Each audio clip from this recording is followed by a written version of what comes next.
Hi, Sandra. Hello. Welcome. Okay, so we are here today to have a conversation about being eldest daughters. Um, yeah, this is kind of an experimental project that I've started. I feel like I don't really know what direction it's going yet, but I'm hoping that the more conversations that I have with eldest daughters, the more I can kind of start to find some interesting patterns and shared stories that we have. So maybe you could start by talking about your family structure, where you fall in the birth order. Yeah, a little bit of context about your family. Yeah. So I am the oldest daughter, and I have one sister who's 3 years younger. And then I don't know if that's relevant or not, but I was born in Poland and I spent most of my childhood there. So that's like the cultural context. And yeah, I grew up with both of my both the maternal and paternal grandparents were both alive. So I guess the full set of grandparents was present there. And then now I only have one grandfather. So both of my grandmothers passed away. One about 10 years ago and one 2 months ago. So that's still pretty fresh. And definitely the themes around grandmother have been coming up for me. And yeah, I wonder if there's like more here. Those are, I think, like the basic structures. Yeah, definitely curious to come back to how the sort of grandmother theme has been present for you. So you have one younger sister, no brothers. That's right. Okay, and both of your parents were in the house growing up. Yes. Cool. And how old were you when you left Poland and came to North America? I was I think 19, and I actually went to Asia. I went to Hong Kong to study there for 4 years and then moved over to San Francisco and then spent some time in London. So there was a bit of moving around. Gotcha. And is most of your family still in Poland? Yes, basically everyone. Okay. Okay.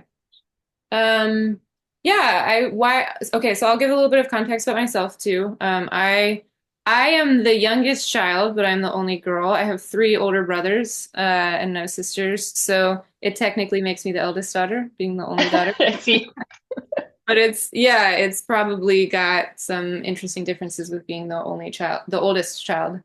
Um, and yeah, so I have three older brothers, grew up with both of my parents, and yeah, this like topic in general has become interesting to me. I think it's kind of having a cultural moment, the like eldest daughter thing. I feel like a lot of people are talking about it on social media. It's like a little bit of a buzzword right now.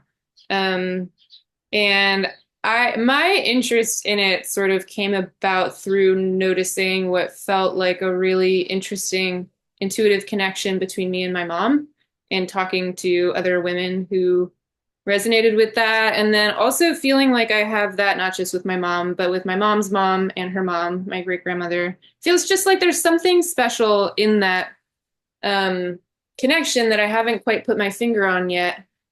And I noticed that me, my mom, and her mom are all eldest or only daughters. And so that's a little bit of where my curiosity comes from.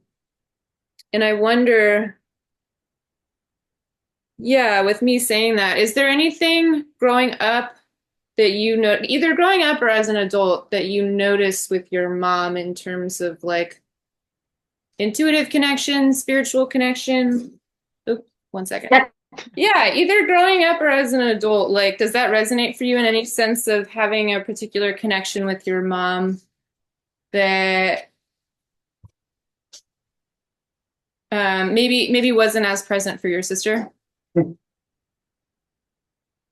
Mm. Well, I will say that when you were sharing, there were like a few like branches in my mind about like avenues for sharing, out of which I think intuitive connection with my mother feels like initially it feels like I have the least to say about that, but now that I think about it, there is something definitely to share here, um, which is something more like yeah, I think there's a way in which I actually didn't feel that connected to my mother in the sense of like being inspired by her. Like I think there was like a part of me that was looking up to my father, having his own company, having kind of like clients, and he was in construction, so he was building homes. And I think there's a way in which I like looked up to my father for the sort of achievement, that he was embodying.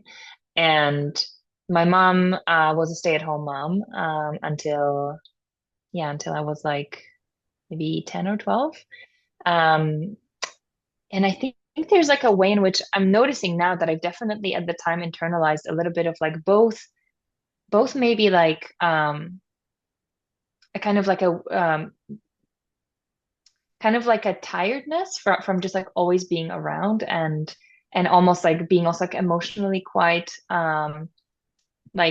dependent on each other in some sense, which like I'm sure that there's ways in which I like that's beautiful too. But I think probably at the time it was kind of like a funny like dependence thing where she had some emotions, I would absorb them. I had some emotions, she would get like dysregulated. And I think there were some like cycles of like unhealthy emotional like flows that I feel like I'm currently now trying to reparent myself around.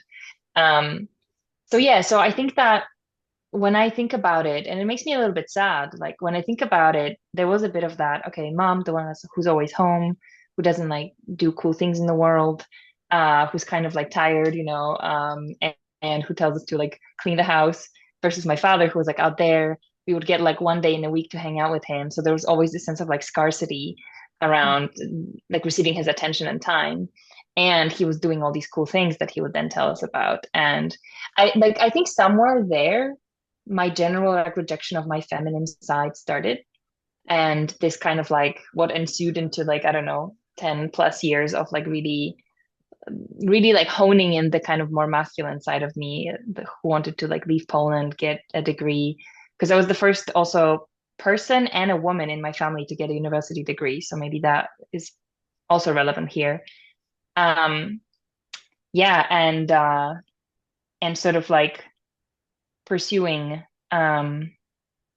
like achievement and wanting to be seen in a way that is not like the weak feminine or like the feminine that our culture oppresses. And then about 5 years ago, I had this whole like transformation of like, oh my God, like I'm a woman. What does it mean to be a woman? Like, and just like step by step, like reclaiming like my body, my cycle, my relationship with my mother and with the lineage. And so, so I think that feels like an important background where, yeah, there was not, I think, that connection there at the beginning. Yeah, that's really interesting. It's quite different from my family situation. I mean, there's overlaps too. My parents both worked full time, and my mom was the primary breadwinner. Um, so it was very different from having a stay-at-home mom. But there was still, I resonate with the sort of rejection of the feminine quality of it, especially having three older brothers and a really um, powerful, ambitious mother. It was just, yeah, that energy was like not super present in my house. I'm very curious. Well, okay, first of all, would you say you were closer with your father then, or not necessarily? Mm. I think this is pretty complex because there's a way in which I definitely shared more of my experience with my mother. Like I would share, my fears with her and my anxiety with her. Although even if it wasn't like held maybe as I needed, like I think she felt like the person to share more vulnerable parts of my experience with. And then I think with my father, it was a little bit more like a bit more like admiration and a little bit more of like wanting his attention and like looking up to him. hmm hmm Yeah, it makes sense. I would love to hear more about you're talking about this reclamation that you've been in for the past 5 or so years, and we've talked a little bit about the like body and cycle aspect on your podcast, and I would be curious to hear a little more if there's more you want to share about the aspect of your relationship with your mother and your lineage as yeah, as part of that reclamation. Mm. Well, I am enjoying having the opportunity to try and speak to that because I think I just literally have not talked about this with anyone in like a structured way. So um I'm sort of like, oh, like I need to like see what's arising in my consciousness like around this topic because I don't have like a ready thing. Um I think there's probably a few like little vignettes maybe that I can share that will lead to some kind of coherence in terms of my answer. But like there's one experience that I had when I was living in London, maybe that was like 2 years ago. I was trying a modality called neo-emotional release, which is sort of like a combination of um, like touch, sounding, and a little bit sort of like prompting with questions. And we were specifically working with tensions in my belly. And I remember that at the time I was like really not believing, or like I was very skeptical about like intergenerational trauma and stuff like that. And I had this experience of, her just sort of going into these tense places and me like, making some sounds. And she was like, "What is the emotion there?" And I was like, "It's fear." And she was like, "Who is this fear?" And I immediately said, "My great grandmother." And then I was like, "Oh wow," like it was like the first thing that emerged in my system was that answer, and then my mind was like, "Wait, like we don't believe in that stuff. Like, what do you mean your great grandmother's fear?" So I like sort of was in that tension a little bit, but it was just fascinating that it emerged that quickly and so clearly. And my great grandmother, she lived through the Second World War in Poland, and she lost her son and some other people who she loved. And I just remember when I was a little girl, she would live with us for maybe like the first 4 or 5 years of my life. And she would just frequently sit in her chair and just cry and just like sort of like lament, over these people who she lost. It was sort of like now I would label it as some kind of like complicated grief or like an unfinished grief, because there was just like sort of like a cycle there. And yeah, and I think that really impacted me because even up until today, like I have quite a lot of fears about war in general. Like on the spectrum of different existential risks, like war is pretty salient.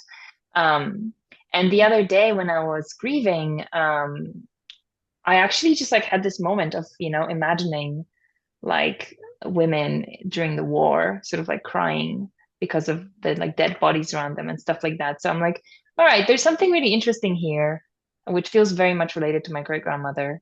Um, so that's one story.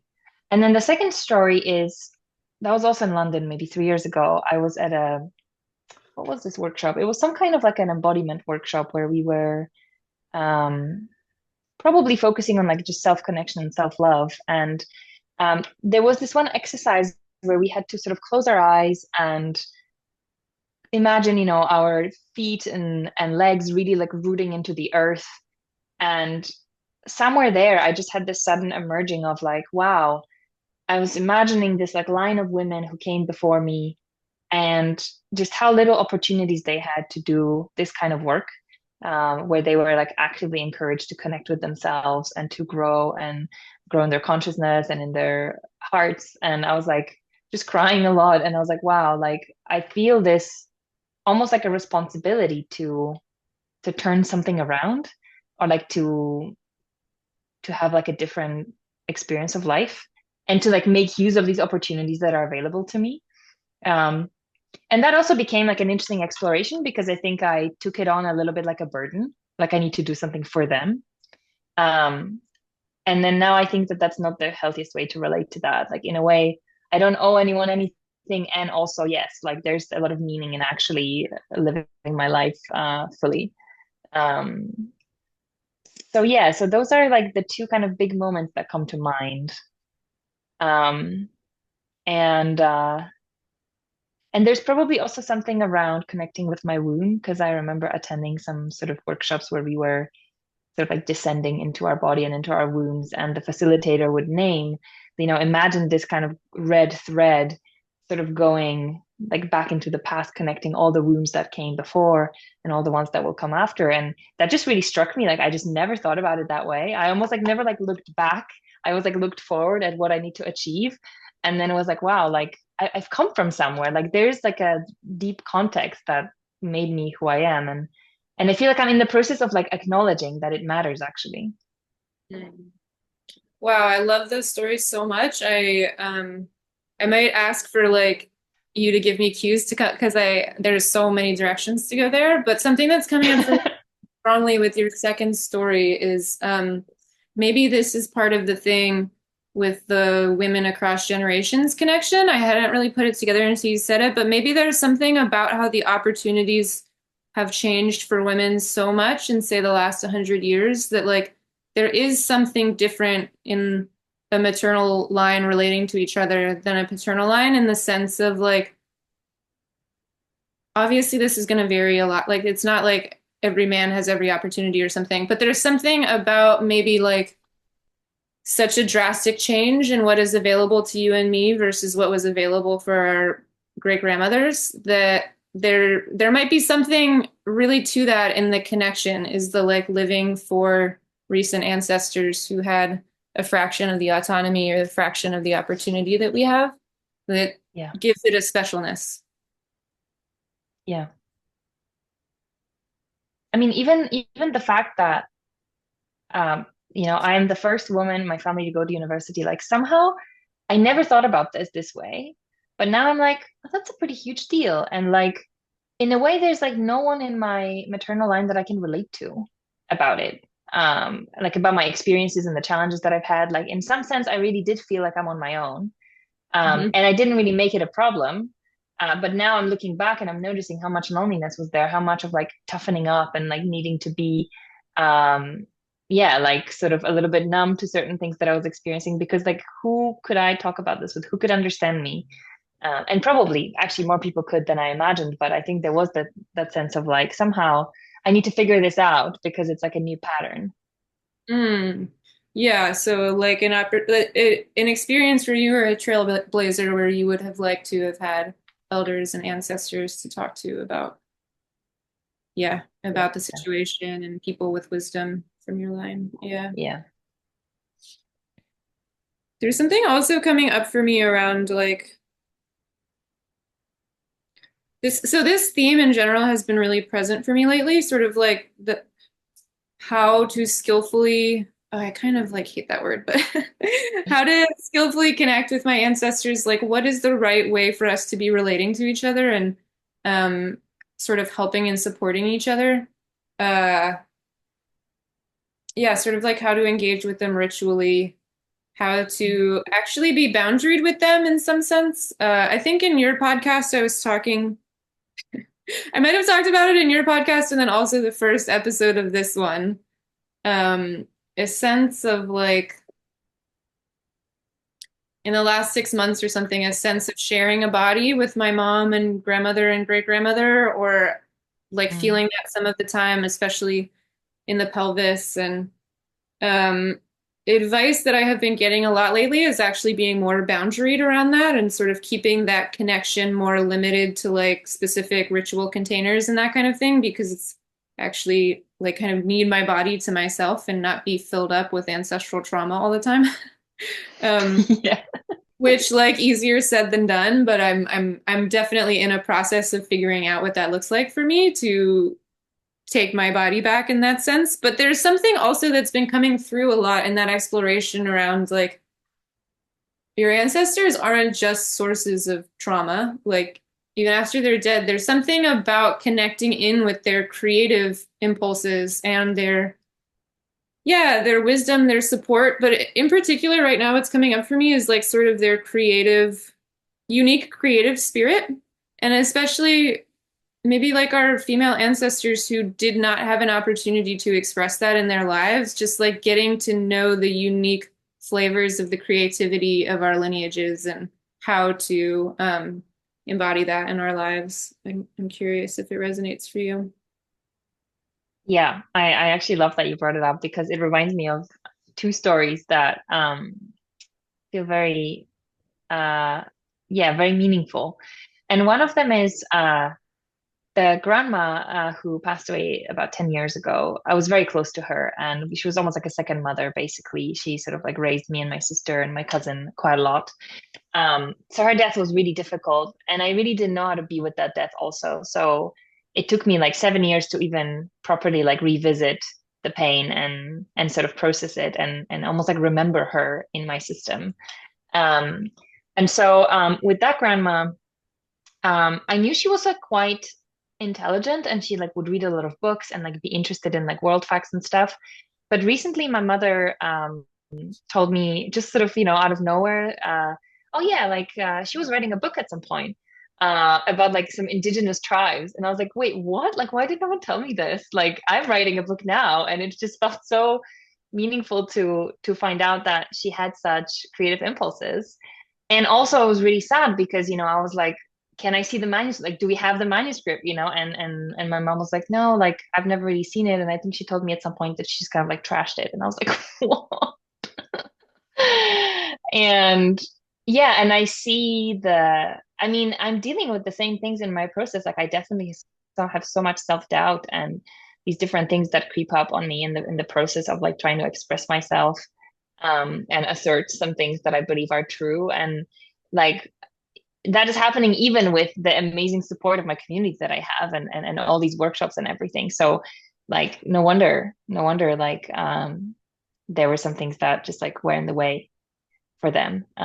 But yeah, that was a very interesting story and quite a meaningful one because it does feel a bit like, oh yeah, and I get to do it. I have the opportunity.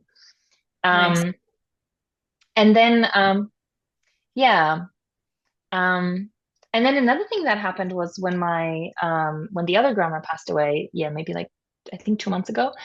Um, I I just had an impulse like in the summer to talk to her about her life, which I never did before. Like I really just asked her a lot of questions, saw her pictures. Um, her husband, my grandpa, used to be quite an alcoholic and beat her up and like abuse her. So she actually like I found out she had like two suicidal attempts, and I was like, whoa, that's like significant information that no one ever mentioned. Um, and I didn't learn it from her. I learned it from my father. So that was also interesting, that that was just not something that was being talked about. Um, and then after she passed, they basically, put her coffin together with my grandfather's coffin because he was already dead. And I just felt so angry. I was just like, he's abused her so much, like she almost took her life away, like because of him, and now they get to sort of like be buried together. Um, and and yeah, and at that point it just felt really meaningful to like get angry because I'm like, who's gonna get angry for this? Like I think no one, because I can see why my family made that choice. It makes sense to me on like a logical level. And they were husband and wife, until he passed. But I just had to like go out in nature and scream because I was like, that's so unfair. And yeah, that was pretty interesting. Like I have not felt connected that way to that grandmother in that way when she was alive. Hmm. You hadn't felt connected to her in what way when she was alive? In this kind of very like personal, emotional, I don't know how to describe it, but it's like, yeah, I guess I did feel a bit like, or maybe I was imagining it, but I felt a little bit like I'm like a part of her that never was able to get angry. Yeah. Like, she would rather like choose to die than divorce or get stand up for herself. And I guess I want to like have compassion for reasons why that wasn't available, but I'm like, who's gonna like this anger needs to move somewhere. Yeah.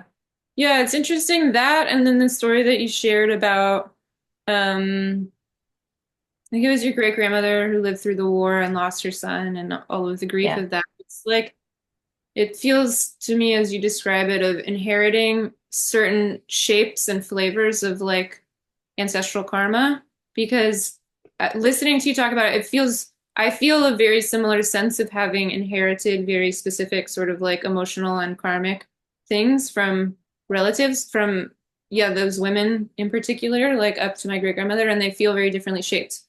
So it's interesting to hear about the like this is the shape coming through your line, or at least the women of your line. Yeah. And I'm quite curious, like if you want to share like what feels like the shape that you've inherited or I like mean, the themes or something. yeah, the one that's been really present um, in recent months and is yeah, it's around sexual violence. And I don't know details It's the kind of thing also where I get a lot of information like through visions and imaginal practice and the kind of somatic stuff that I do. And like what I consider talking to my dead relatives. And also I hold all of it lightly. It's like sometimes it feels like I don't know if this stuff is literally true or if it was like a helpful story to sit with to be with the thing.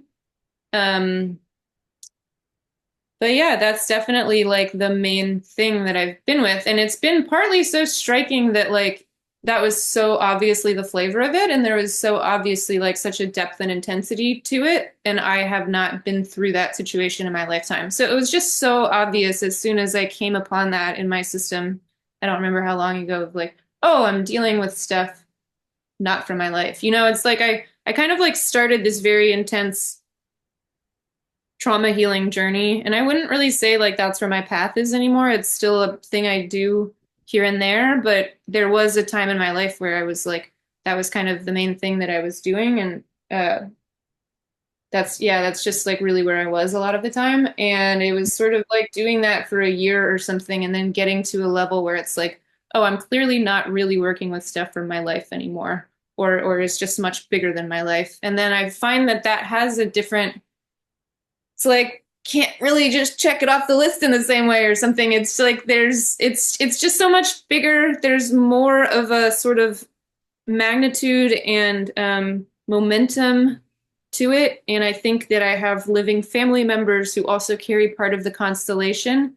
It doesn't sort of just clear or heal in the same way that I find simpler things from my lifetime seem to. Mhm.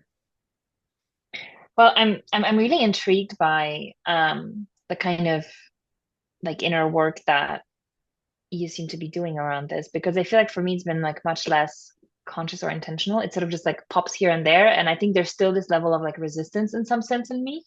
And I'm hearing, about you describing your experience, and I'm like, wow, like I wonder how would it be like to actually be with that a little bit more intentionally.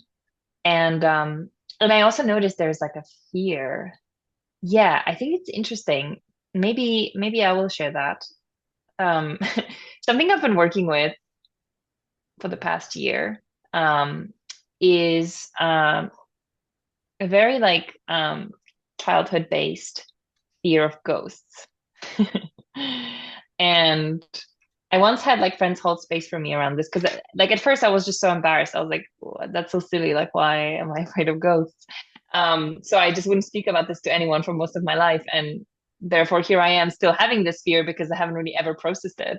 And then I had some friends like hold space for me, and what emerged was like, oh, like this is kind of like a proxy for just being afraid of the unknown, or like my reality like being surprising in ways that I don't understand, which makes a lot of sense. And in a way, actually confronting death and grief this year, like properly, shifted that a little bit. There was that sense of like, oh wow, there's nothing really worse than death, to be honest. Like, let the ghost come or something. Like it doesn't hurt as much. But yeah, still there's a little bit of that. And I wonder if that's also in the way of me being like open to having some experiences that I hear and read people having around feeling almost like visited by ancestors or something. Like I'm like actually quite afraid of people who pass away visiting me. So that's kind of, yeah, that's something that still feels a bit like uncomfortable to admit, but I kind of want to be with it more. Yeah, it's really interesting. I think I don't know, it's just really interesting. I don't feel like I'm in a position necessarily to encourage. It's almost like in the same way that I don't necessarily encourage everyone to try energy work, even though that's like a great love of my life and what I do as a practitioner and stuff. It's like do it if you need it, if you're called to it, and don't do it if you're not.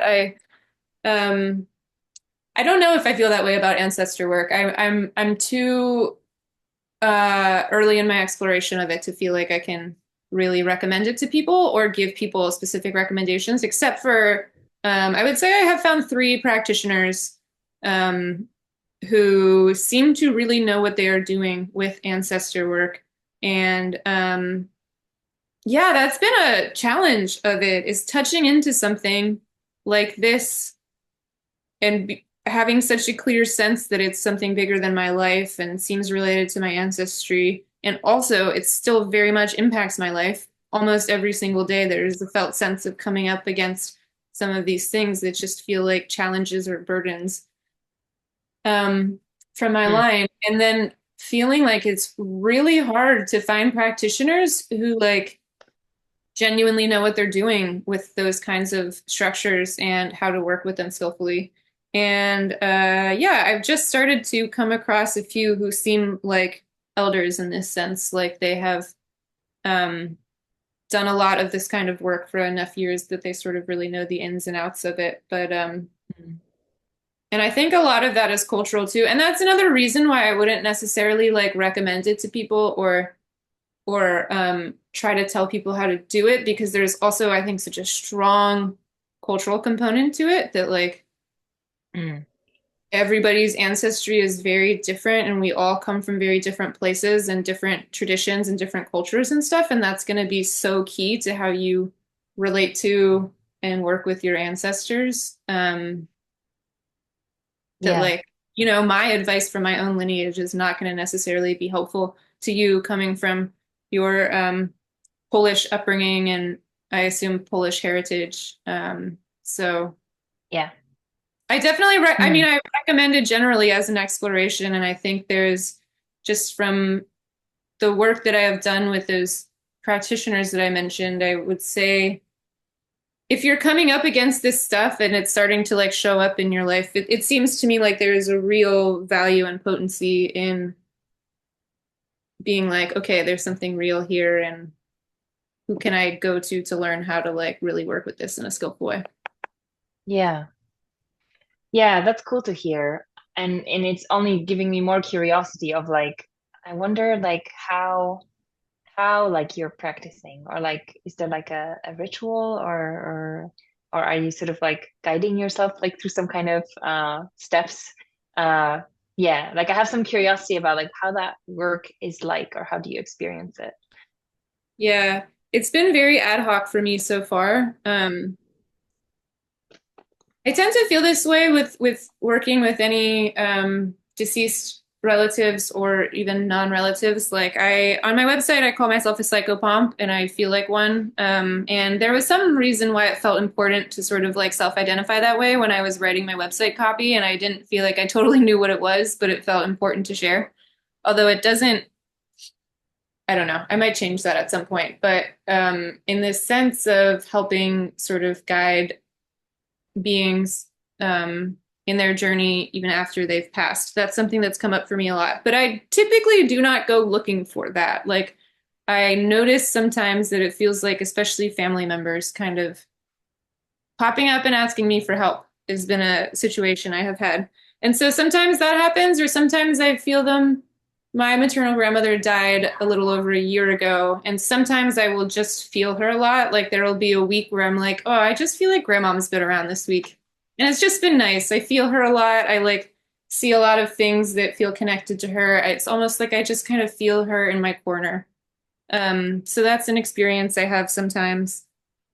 In terms of more practice and things, it tends to be while I am doing some kind of energetic or somatic practice, I will just start, for example, like seeing my great grandmother's face. And then it sort of feels like going into a space of working with her to clear some specific structure or cry or do something like that. And so that still feels pretty ad hoc. I think I mentioned Mm. in your podcast that when I get like pelvic body work in particular, again, it's just like, oh, there's the ancestor showing up. Like, and that happens for me, I think, with any kind of energy work or various modalities. My oftentimes it'll feel like some ancestor or other will show up. Um, but actually, I think my focus is going to start shifting into more of a regular ritual space. And I think there will be things that will be really nice about that. For one, the boundary of like, this is what I told you about the body worker I saw the other day, Tammy Kent. Um, there's something in being like, I'll meet you at the altar. That's where we will convene. And like, you're not Uh, in my you're not in my body apart from that, okay? Like it's a nice way of creating a container where that way I can engage that much more fully with them when I'm in that container and also be sure to be doing it regularly. And Yeah. it's a way of being like, hey, when we're not in that space, it's not really the time. This is Yeah. my body, this is my pelvis. Like, um, meet me at the altar is something that Tammy was talking to me a lot about in our session the other day, and it was really Wow. resonating. So yeah, I so Tammy is one of the three practitioners I was thinking of. Maybe when I put this on YouTube, I will include the names in the caption. Another one is a person called Lady Althea, I think is how you say their name. And I'm taking a course from them, actually. I just started revisiting it. It's like a self-paced course called Witch's Guide to Ancestor Work. So it's like a very sort of, I think they've been doing witchcraft and exploring this kind of spirit work for like 25 years or something. And they have like a pretty laid out, I'm early in the course, but a pretty laid out protocol or something for engaging with ancestors, starting very light, very basic, you know. An altar is basically just any flat surface. Um, Offerings can be literally a glass of water or like a flame, you know, it can be super, super simple, but just finding some way to engage with ancestors and also with the understanding that different people might show up than you expect. There might be ancestors who need you that you're not even really aware of or Mm. are interested in sort of doing ancestral and lineage healing, and you are the one in your family who's showing up with an altar and a sort of open awareness toward to those realms. So yeah. Yeah, it's fascinating to be honest. Because again, like there's a part of me that's like it's almost like a paradigm shift to for me to like believe that world, and yet there's been a lot of like things happening and evidence in me and around me that there's really something here. And so I'm just noticing myself, yeah, like the kind of like fascination that I'm experiencing hearing you share about that, and that there's like whole protocols and like sort of methods and processes in this work. And yeah, and I think that like a reflection that I'm also having is that mm, in my working with death and figuring out how to stay connected to those who passed away in a way that feels like loving and warm rather than like painful or scary or numb, which has been my experience up until now. Yeah, there's some sort of a shift from like a fear to love that I think I'm still like not exactly sure how to do, and I get the glimpses of it sometimes. Like for example, um, like I don't know, like wearing some like clothes of the people who passed away is like a very interesting thing that I feel like sometimes in the culture that I come from, it would be almost like weird or something. But like it could be very beautiful also. Like you're really trying to like be with that person. And I'm wearing like some earrings that my friend who passed away earlier this year, like she bought them for herself for her birthday. And then she didn't get to wear them, and her mom gave it to me. And at first I was like scared to wear them or something because I'm like, oh, like some sort of like spirit energy stuff. But then I was like, no, actually, that's beautiful. It's like I can have her spirit around me all the time. And I saw how much like it took me to make that flip into no, it's like beautiful. It's nice. Like it's not scary just because she passed away. Hmm. And so I feel like there's something that I'm working here with to like find these more wholesome, like love-based narratives around how to like hold the dead in me, in my consciousness and my body, in a way that can be a resource. Hmm. Um, and I remember this summer I did like a longer breath work session, and I don't even remember exactly if it was prompted or not, but towards the end, when we sort of went through cycles, of this like upregulating breath work, and I was just feeling very open and very activated, there was probably some prompt around just like opening your heart and going kind of through fear. And suddenly I just had this vision of like seeing, like all the people who passed away sort of around me, like looking at me and sending me love and I'm sending them love. And I was just like, oh, this is incredible. Like I could see things that way. Like it feels so nice to like feel their love and I can feel their love still. Um, and yeah, and somehow I was moved by how unintuitive that was. Hmm. Yeah, I love that. How does it feel now to like wear your whose earrings are those that you're wearing? My friend Yulia, who passed away in last December. Yeah, how does it feel to wear them? Like I almost don't think about it anymore. Like it's been a few months, but sometimes when I take them off, especially because I'm like changing earrings or something, I'm a little bit like, oh, like I'm leaving you home, Yulia, in my head. So there's that. So there's that there. Yeah. I love that. I love that. There's something really powerful for me in that of like a way that we keep people, a way that we keep living after we dies and people sharing our stories, talking about us, wearing the things that we wore, doing things that were important to us, cooking the recipes and the foods that we loved, that kind of thing. It's like I actually feel that very viscerally. That's like a very visceral truth to my body, my being. And there's something I remember realizing quite young this feeling of like people don't remember people for that long after they die, unless they had some really striking legacy. Often, like I don't really know anything. I don't know much about my family beyond my great grandparents, and I don't know that much even about my great grandparents, you know, and that's not that many generations. And it's, Mm, I remember it being a little scary to me of like, wow, not that long after I die, no one will talk about me. No one will think about me, like, you know, unless I have some like mm. incredibly illustrious achievement in my life or something. Um, Wow. Yeah. yeah, not that like even it was motivating me in that direction or something. It was just really striking to me of like, we're gone pretty soon after we're gone or something. And I really feel the way that it makes a big difference to keep talking about people and doing their stuff after Yeah. they're and yeah, there was something else I was gonna say about that. It was sort of it could have been easy for me to fall into seeing my ancestors mainly as sources of trauma because I was in such a trauma healing mode in my path, and I was often coming up against these structures in me that felt like burdens and challenges that were inherited, Mm, not so much appreciating the other side of that, all of the like beauty of my lineage. yeah.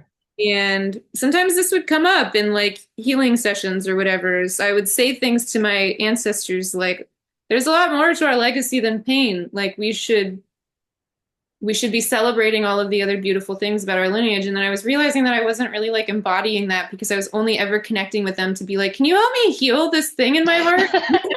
Yeah. I wasn't doing the other things, you know, just like connecting with their creativity, Yeah. learning things about the mundane aspects of their life, knowing a lot about where they lived and what they cared about. So it's still an Yeah. ongoing project for me, but yeah, it's really cool to hear about ways that you're finding to connect with this. Oh, there's one other thing I wanted to say, which is like you mentioned it feeling like a sort of paradigm shift or something to engage with the kind of ancestor work that I was describing. And I guess I would just say that like I never really want to encourage people to have to like change a belief about something to engage with an activity. Like I think there are so many ways, like even wearing Yulia's earrings and just seeing how that feels. There are so many ways I think to engage with this flavor of thing, engaging with your dead relatives, friends, loved ones, that don't require having to like push yourself through a paradigm shift to do it. Mm, It's try engaging with these things and see what works for you. I'd say like try engaging with an open mind and be open to your experience. But yeah, see what your experience is like when you do it and what resonates for you and which things feel like the path that's meant for you in terms of mm. engaging with your lost ones. Yeah. I feel like I really need to like take it in because there's a part of me who knows I don't need to like, yeah, shift my paradigms and everything. But I think there's also like a maybe a wanting to somewhere in me, which is kind of interesting to notice as well. Like there's like some desire to like open to the things that don't make sense and to be more in connection with the context I've come from. And so yeah, so I think it's actually quite nourishing to like also be reminded that I can like take it slow and just like dip my toes and I don't need to suddenly like heal my whole lineage in a month or something. Because yeah, I tend to go a bit intense on these things. So thank you for saying that. Yeah. And um yeah, and there was also something I was with. I guess there are a few things that I feel like we've opened and maybe there won't ever be time to go back in this conversation, but one of them was you mentioned something about like being, I don't remember the word that you used, but something like being like stern, like with the ancestors, like having like those boundaries that you spoke about. And it reminded me of one grief ritual that I went to earlier this year. It was like the first and also like the only one that I really attended, but it was very beautifully held. It was like in California. There was a lot of nature connection and some sort of like dancing and singing. And there was a grief altar where we would go to grief, but there was also an ancestral altar where we could bring like the pictures of our ancestors. And I was really struck by when the facilitator said, sometimes you just need to be harsh with your ancestors. You need to like come up and be like, hey, like I need you now. Like I need you to help me. And something about that also just like completely surprised me. And I was like, oh yeah, of course, that would be allowed.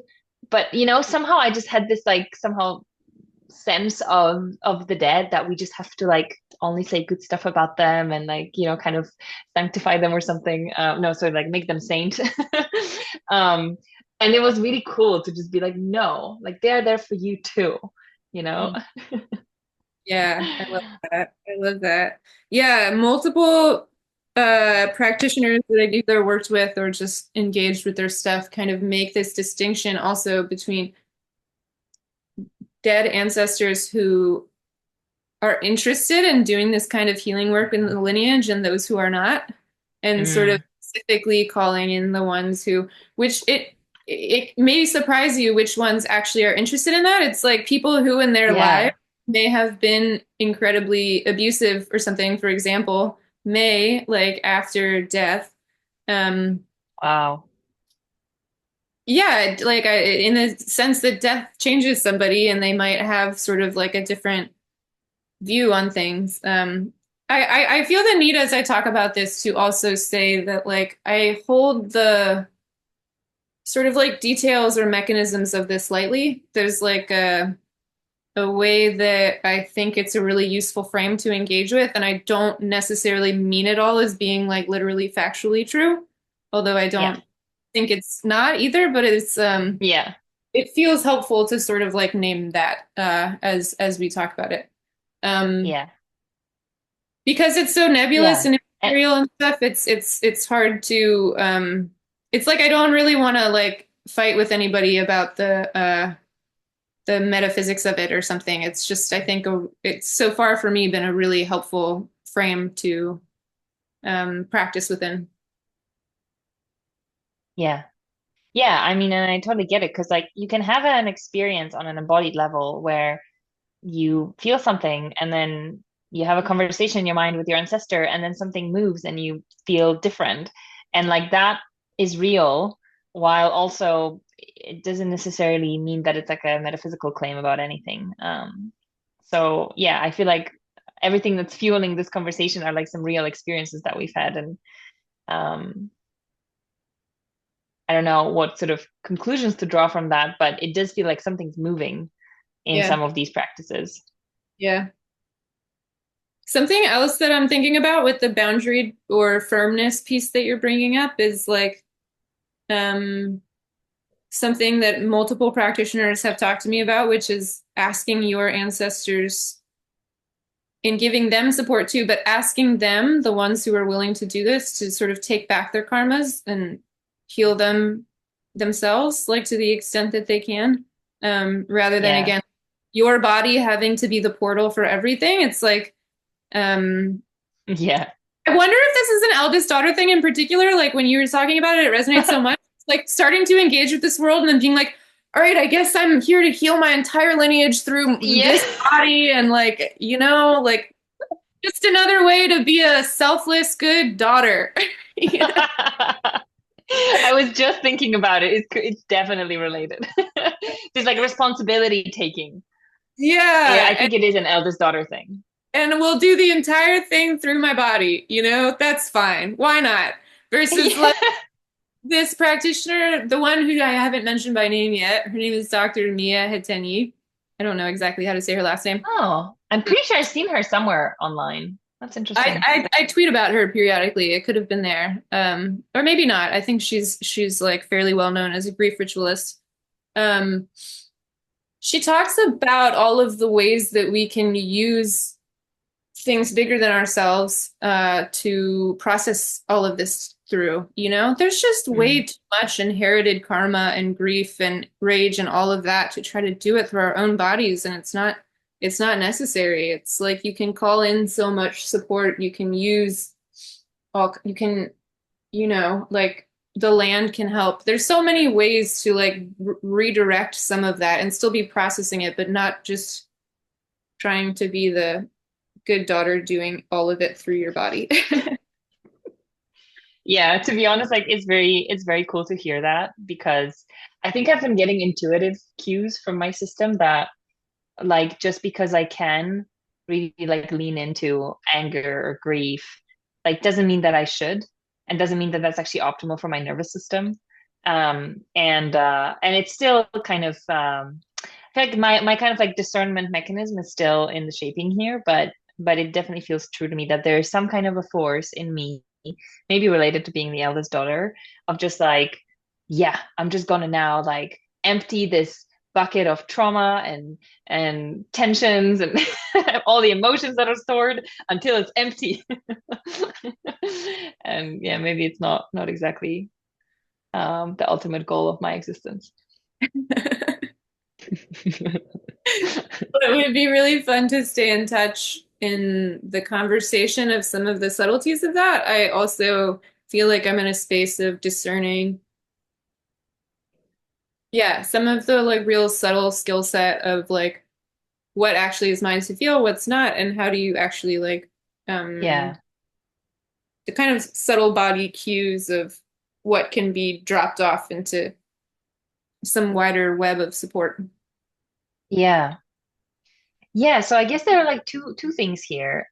One is support, because I feel like that's a huge one. Like I've done a lot of my inner work just on my own, and I think at times it's been dangerous. And only now I feel like I'm learning that, well, yeah, it's been hard because like those things are bigger than you can hold, and it's not like a problem to ask for help. It's actually almost like necessary with some feelings.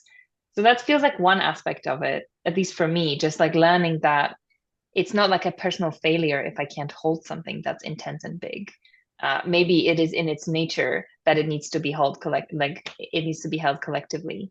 But there's the other side of it, which is something like I feel like doing inner work just has infinite meaning, like sources or something. It just will like forever be more meaningful. Like if I spend the whole day addressing this emotion, that emotion, like talking to this ancestor, like at the end of the day, I will feel a lot of meaning. But like there's also something funny where over time you're almost like withdrawing from the real world. And yeah, I've also noticed like that and wanting to like not forget that there's like a meaning in my life that I want to attend to, not just the one in my inner processing. Hmm. Yeah. Yeah, that's such an interesting, I think that's a really common, um, I think that's a really common thing people come up against when they start to do a lot of this work. It's really interesting. I think that thing kind of naturally integrates and balances over time. It's kind of like, Mm, yeah, like a pendulum swinging or something. yeah. But I know what you mean. I mean, I don't know if this is how you mean it, but I remember doing like when I started trauma work and there was just so obviously so much importance in it. And then I Yeah. think natural. mindset for a lot of people is to be like, oh, this is a cue, obviously, and like I should just work through this cue, and then at some point I'll be done with it. And this is, like you say, like obviously more meaningful than like the mundane stuff in my life. So like let me focus on this. And I don't actually think there's a cue. I don't think it ever runs out. And like I do think there is a thing where the sort of like natural integration happens of that with the rest of your life, and that in support of, all of the important things in your life. Yeah. I also like what you said about the fact that it sort of naturally balances out over time, because maybe in how I spoke about it, there's a little bit of almost like cynicism or something where like, oh, look at Sandra, she just like can't stop taking meaning out of trauma processing. And I think the truth is that like there was a time when I didn't do it at all. And then I was like, wow, there's something here. It started making me feel better and like moving some of the like chronic conditions that I've had for most of my life. And I'm like, clearly, like I should keep doing this. This is great. And then there came a time when I noticed, okay, well, maybe that's not supposed to be my whole life until forever. Um, so yeah, I think maybe the reality was more actually just like, doing the things that make sense and leaning into them as they made sense. Um, but yeah, I guess maybe I have noticed there were times when uh there's some pitfalls there, I feel. And maybe specifically some like subtle ways that like also being on Instagram can influence someone, just like kind of feeling like everyone's saying you should just be doing more trauma work to be a good human or something. There's like some subtle like messages there of like you're not good enough until you do all this stuff. And I've started noticing that like suddenly influencing me and I'm like, okay, no, this is not good. Like I don't like what it's doing to me. Yeah. Yeah, I think there is that. And also just like wellness as an industry has gotten so Yeah. big. I think there is this, in the same way that individuals need to like mature and go through developmental stages. I think the like wellness industry and the like psychological community or like therapeutic community, I'm not sure what the right name for that would be, are also maturing in a way that it's like the importance of trauma work has started to get really like popular and well known, and that's great. And also maybe those like industries or groups or concept have not really matured onto like, well, what is the thing beyond that, and how does that fit into like a fuller life? Yeah. And I mean, especially if you're like selling products that are meant, for people who are in that stage, then it's very hard to like actually have incentives to like talk about like what's beyond and what happens when you don't need us anymore. Um, so that's unfortunate. For sure, there's a lot of codependency in that space, and this is something that I'm trying to figure out how to talk about in the messaging of my work is like, how does this fit into a bigger life? Like, I noticed very early on in my massage and body work, like, oh, there's a real trap here. If you go looking for trauma in somebody's body, you're gonna find it. Like, I could go into a session with somebody and start working with some part of their body and find trauma if I wanted to, and it would be this very easy trap of just being a trauma hunter or just Yeah. I can make that happen in a session if that's what we're there to do. Yeah. And it's like there needs to be a wider skill set and intelligence and maturity around like what are we actually trying to do here in your life and how can I support that? And um Yeah. sometimes that means trauma work and sometimes it doesn't. It's a really Yeah. interesting topic. Yeah. Yeah. And I've also found that in like a little bit of like a coaching work that I was doing, like I found myself a few times having to sort of catch myself mentally, uh, being like, yeah, like it's not a problem if someone doesn't end up having a problem in this session. Like that's actually good. And it's funny how like, yeah, how that, I mean, there's some kind of like conditioning around this, but also even just the sense of like, well, if you don't have a problem, then I don't have a job, right? And that's like a slippery slope. Yeah. Yeah, for sure. Um Where do you feel like you are now, either in terms of your own process or in terms of like supporting people and coaching, in terms of relating to how like trauma work fits in with the rest of your life? Hmm, that's an interesting question. Huh. I think something that's coming up is I feel like I went through this whole maybe year or so of like unshaming like all big emotions. Um, both enabling myself to feel them, like specifically anger, sadness, grief, hate. Like those are just things that I wouldn't let myself feel for a long time. And then I let myself feel them. And then there was like, can I also let myself feel them among other people, like in connection with other people? So I feel like that was a pretty big arc. And it feels like it's in a good place now. But I think there's something like because these parts of me have been like repressed for a long time, they almost like really feel righteous around like being present. So whenever something is arising, I feel like, oh, therefore I must go into a release or I must name it to the other person, you know? And I think where I'm at right now is almost like wondering, do I? Maybe we have learned now internally that we won't be repressing anymore, that like things are allowed now, that things like don't need to almost like prove themselves to exist just because like I express them. And so I feel like I'm like trying like I almost like erupted and now I'm trying to like contain a little bit and be more discerning about like when is it right to like let the thing flow and when actually is it good to like kind of just hold it inside of me. And maybe the things themselves don't feel anymore like they're going to get forgotten if I don't express them. So that feels like an interesting place to be. Um, and yeah, I don't know. There's something about this deep like fear. It's not just like fear of ghosts, but I'm just seeing there's so many fears. There's like, obviously fear of death, like huge one. Um, yeah, just like fear of being alone, fear of being in poverty. So actually, and all of those feel like a lot of them feel kind of mm, related to being a woman or like to the feminine lineage. Like I once read somewhere that the like core feminine fear is fear of being like left alone and forgotten and like in poverty. And I'm like, yeah, that checks out because like there are times in a female body when you actually need support from others because you're menstruating or because you're pregnant, right? So, and you need someone else like to provide for you. So, in some like biological sense, it makes sense to me that that would be the fear where maybe for the masculine, like the archetypal one would be more something like fear of failure or like fear of being shamed. Um, and yeah, and I think I'm in the process of like learning to somehow go meta on the fear. I think often it just sort of like claws around me, and then I like feel bad and feel small and contracted, and I'm like playing with somehow like approaching it with love and letting it like move and digest. So that's kind of what's been on my mind.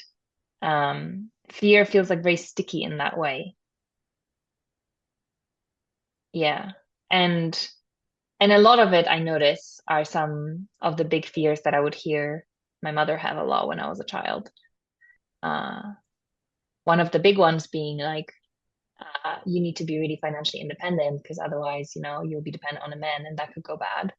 And another one around just like the world being unsafe or something. Like she would always, you know, be really anxious whenever I would travel or go out at night or something. And I feel like I really had to and still am like working through the like, no, actually there are like good people in the world. Like you're not gonna just like die whenever you got out of the house. Like it's not so scary out there. Um, so yeah, I guess like going back to the connection with the maternal line, yeah, there's definitely some kind of deeper fears that I if my mom had them and was like stuck in them, then probably not many of the women before me like really had a chance to process these fears. Mm. Yeah. I think what's coming through for me listening to you talk about this is just having such a strong sense of how you are building this really experiential wisdom kit. And I can, like, as you talk about the stages of it and stuff, it's like feeling into the beauty of the sort of skill set that each phase is giving you, to, like, to then, you know, share with others. Not that everything is about sharing things with others. Like, I also need to remind myself. Yeah. is also just beautiful for your own life and your own flourishing.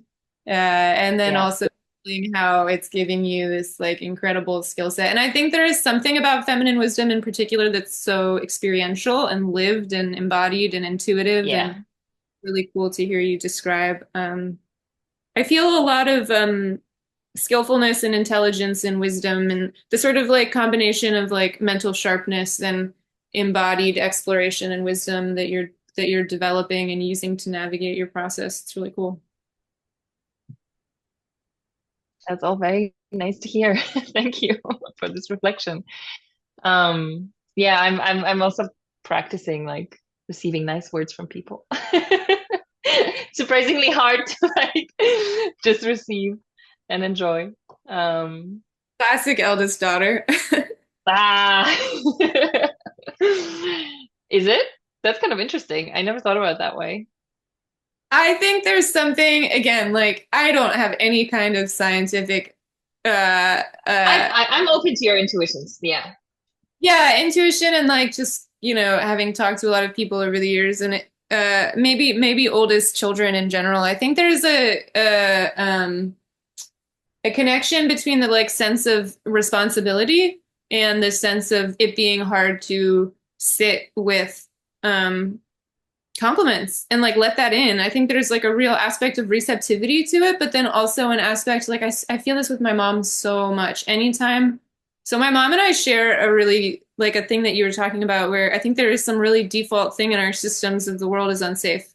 Like life is inherently unsafe and I must guard against that at all times. And like that has a Mm. really beautiful skill set in it. Like my mom was a lawyer for a long time and her whole job was to look through contracts and figure out, oh, there's something unsafe in here that we are going to get punished for down the line if I don't like get the Wow. really right in this contract, So there's like a beautiful quality to Yeah. being really good at foreseeing problems, and also it's an exhausting way to like live your life all the time. Um, and I really Yeah. feel when I give my mom compliments, there's a specific way that it's hard for her to let it in that feels to me like, oh, I cannot sit back on my laurels now. That's right when you get slammed. And like even to the like even at such a micro level of just like receiving kind words and sitting in that and being like, yeah, I did good, and I can like chill for 2 seconds and enjoy that I did Yeah. good. Like, no, but I haven't done this next thing yet. So Yeah. I think with like oldest children in particular, maybe like and maybe especially oldest daughters, I don't know. And again, I'm an only daughter, but not an oldest child. There's such a strong responsibility maybe goes along with it being hard to sit, enjoy your achievements and how far you've come and let in praise about that. I feel like that's yeah, I mean I like resonated a lot and laughed a lot because it was sort of uncomfortably resonating what you were describing. And and I had a thought about actually the connection between the oldest daughter and the only daughter.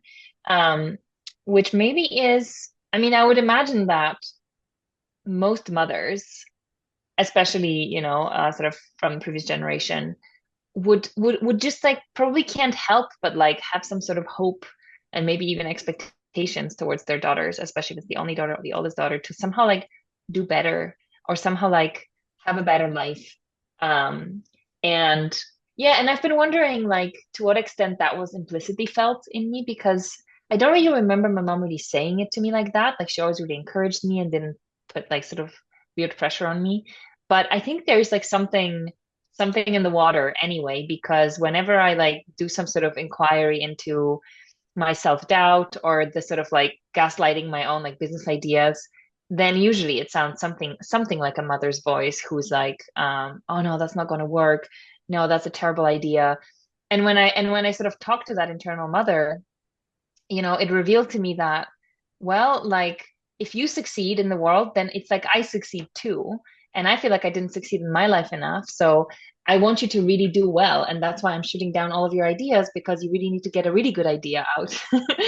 And then, and I was like, wow, like it both makes me angry and makes me feel more compassion because I can imagine like, having a daughter and her succeeding in life, making me feel in some sense like I've succeeded at creating some success in the world. Um, and that was really interesting. Yeah. And then I had to like strike an internal deal with that mother and be like, okay, like next time this happens, let's have a chat about it first because it's really not helpful. But yeah, but it was interesting how how long it's been running in me without really like realizing where it came from It's and that so it interesting. wasn't really mine. I think there is a thing where kids just pick up so much that's unspoken in a household. Like if that was there implicitly in your household, I think kids just feel so much of what, especially maybe some of the unspoken stuff that is like present, but parents aren't necessarily acknowledging it. It's like children acting out, shadow material of their family or something. I think there also is a quality to what you're saying that's Yeah. not a thing. It's like at some level there is like a goal, some kind of like natural inclination for every parent is to give their child a better life than they had. Like there's something about that that seems kind of natural and helpful Yeah. and then obviously there are like shadowy, unhelpful versions of that too. But it's a really interesting Yeah. dynamic that you found in yourself.